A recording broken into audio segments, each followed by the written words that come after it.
Bueno, hoy estamos con Eleni, educadora sexual, y hoy hablamos de un tema bastante importante, porque como lo deslizaste en el encuentro anterior, de lo que nosotros pensamos, de lo que calculamos y lo que debemos aprender. Y dentro de esos temas tocaste eyaculación precoz. Exactamente. Y hoy lo vamos a profundizar y ver qué es la eyaculación precoz, que el mito es que tiene que ver con el tiempo y en realidad no va por ahí, no tiene que ver con el tiempo, sino con un tema de poder controlar el momento en el que la persona decide eyacular. ¿Y se puede controlar? Exacto, hay un punto en el que yo todavía puedo controlar. Mirá. Pasado ese punto, no puedo controlarlo ya. Cuando Porque se es va un la cadena, reflejo. se va el balde y hasta la tortuga. Chao. Exactamente, entonces hay que saber identificar ese punto. Y ahí es donde está la falla, digamos. Claro. Como en el tema del orgasmo las mujeres es la vedette de los problemas, esta es la vedette de las consultas de los varones. Es muy recurrente esta consulta, me llegan un montón de mensajes, tenemos consultas ya sea presenciales o por Zoom sobre este tema, y cuando vienen a la consulta me dicen, Eleni, yo tengo eyaculación precoz, ¿qué puedo hacer? Entonces yo empiezo como con todo el cuestionario de ir indagando porque ya veo por dónde puede venir la mano, y muchas personas no tienen eyaculación precoz, pero creen tenerlo, ya se pusieron la etiqueta y viven su sexualidad como Desde ese eyaculadores lugar. precoces, con culpa, con estoy fallado, tengo un problema y me afecta en realidad cada vez que me voy a vincular con otras personas. ¿Qué les pasa a estas personas que yo detecto que no tienen eyaculación precoz? Tienen ese mito del tiempo y el rendimiento y me dicen, por ejemplo, lo que pasa es que yo eyaculo más o menos en 3 minutos, cuando estoy en un encuentro, por ejemplo, con penetración con una persona. Y yo le digo, ¿y eso para vos está mal ese tiempo? No, porque a mí me dijeron que en realidad yo tengo que aguantar más tiempo, mis amigos o los chistes que se hacen. Y entonces ahí arrancamos con el gran error. El hombre es muy brutal en esos temas, ¿no? Yo creo que el hombre es más complejo en exigirse al otro Muchísimo. que las mujeres. La exigencia es muchísima. Sí. Y más entre tus amigos. Entre amigos, claro, amigos en sí, el sí. chiste. Entonces vos adentro empezás, pero entonces yo tengo un problema, porque si él aguanta tanto tiempo, Sí, sí. yo tengo este problema. Y en realidad, el tiempo no tiene nada que ver con el placer. No van ligados. Yo puedo estar media hora o puedo estar 3 minutos y haber disfrutado igual. Claro. No hay una relación tiempo-placer o que sea mejor el encuentro de media hora que de 3 minutos, porque además va a estar influenciado por un montón de cosas.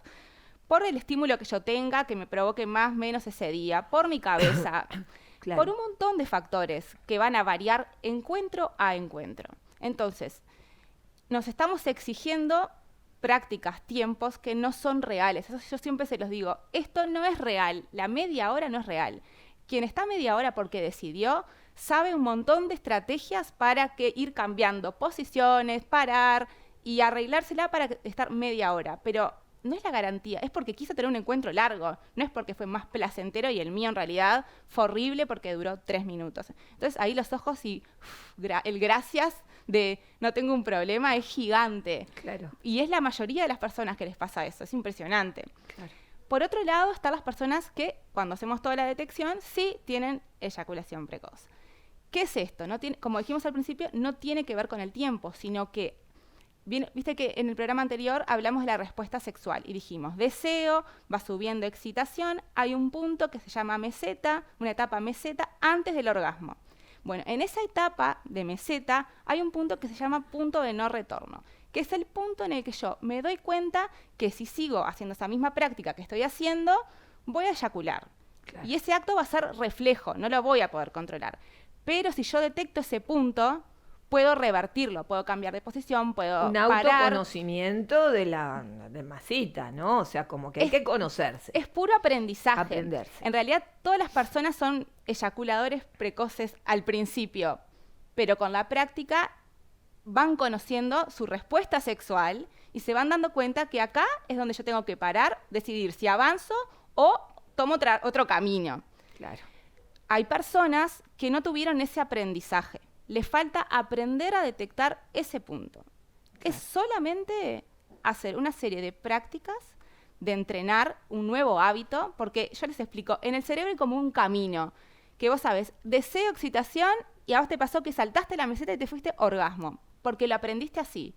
Ahora hay que hacer una serie de ejercicios que son súper fáciles, que son en poco tiempo, para empezar a enseñarle que hay un punto ahí que vos vas a tener que empezar a reconocer.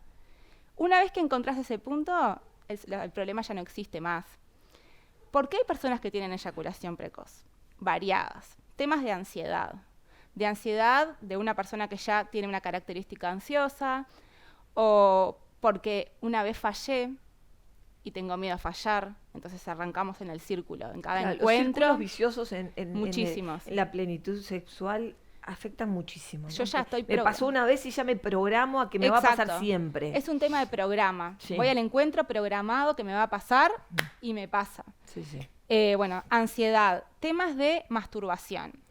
La masturbación vivida con culpa y hecha en la adolescencia, por ejemplo, de forma rápida para que no me encuentren y se den cuenta que me estoy masturbando, hacen que sea tan rápida que yo no pueda ir sintiendo todo lo que siento en el paso a paso del proceso, entonces no aprendo a reconocer ese punto. Exacto.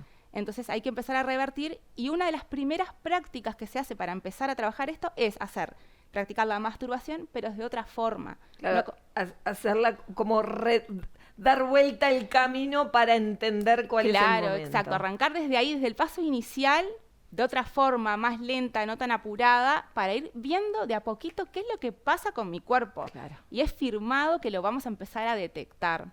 Claro. Otro tema, por ejemplo, es la pornografía. Que no es que sea buena o mala, ahora no vamos a entrar en discusión de eso, pero la verdad es que en su conformación o cómo está hecha, tiene un montón de estímulos que están diseñados para que vos llegues de 0 a 100 en nada. Claro. De 0 a 100 en nada. Entonces eso va en contra de lo que estamos queriendo hacer, que es como vivir un poco más lento el proceso para ir detectando sus etapas. Entonces no es que no te masturbes más o no mires más pornografía, sino aprendamos cómo mirarla, o que de repente en un proceso en el que estamos trabajando en esto no vayamos a ese recurso porque nos va a disparar. Claro. Es como una reeducación de nuestro cerebro. Y que se puede lograr, y que de corazón es verdad que no vivan con ese problema en la mochila, etiquetándose y rotulándose, porque hay cosas que son más difíciles de solucionar, pero otras no. Eso vuelve a traer una ansiedad, vuelve a traer un sentimiento de que no voy a poder. Claro. Y como que eso retroalimenta todo y garantiza el fracaso si no lo cambio. Exacto. Y empezar a rechazar encuentros, Claro. y ir quedándome solo. Y bueno, toda esa bola que vamos sumándole al problema, cuando en realidad se puede solucionar y solamente con reaprender un caminito. Claro. En nuestro programa cerebral, mental. Claro. Pero vos hablaste de, o sea, la vez anterior dijiste algo que a mí me prendió como una lamparita, y esta vuelta también. O sea, estás hablando siempre de una educación. Exacto. Y yo creo que es mucho más fácil aprender o educarnos cuanto más jóvenes somos, y no ya cuando supuestamente los años van pasando y te encontrás como de frente con el problema, y ya hay una cantidad de cosas que te es mucho más difícil revertir. Sí, o sea, por suerte se pueden revertir siempre. Pero se podría evitar hasta la... Claro. Qué bueno poder haber evitado todo ese transcurso de años en el que vivimos enroscados en un problema sin sentido, que solamente no fuimos educados, que además no es ni siquiera nuestra responsabilidad. Es que nadie, como nos enseñaron historia, geografía y matemática, nadie nos enseñó cómo funciona nuestro cuerpo. Claro. Porque no es nada tabú, ni siquiera un tema muy rebuscado que dé a pensar algo raro, ¿no? No, es cómo funciona nuestro cuerpo. Y esa información nos la negaron. Y por eso tenemos problemas en nuestro bienestar. Pero a partir de que vos sabés cómo funciona tu cuerpo, vas a saber una cantidad de cosas que tienen que ver con tu cuidado, con el cuidado de tu cuerpo, con tu salud física, con tu salud emocional, Total. Con tu salud mental. O sea, la cantidad de depresiones y aislamientos que trae una no vida placentera, Totalmente. Sexual, es inmensa. Que muchas veces uno ve detrás de grandes depresiones, problemas sexuales que no han sido resueltos. Totalmente. Y la vergüenza de decir, ¿cómo yo le voy a decir esto a alguien? Totalmente. ¿No? Y hablabas hoy de una masturbación en la adolescencia, apresurado, de que no me vean. Me acuerdo el primer día que hablaste, ¿no? Esa cosa del primer día, de algo que está a escondidas, que es tabú, que no se dice, que no se hace, que no se ve, que todo eso genera inconvenientes y trastornos que después complican la vida del individuo en plenitud. Sí, porque te afecta a todos los aspectos de tu vida, tu autoestima, tu capacidad de vincularte con otras personas.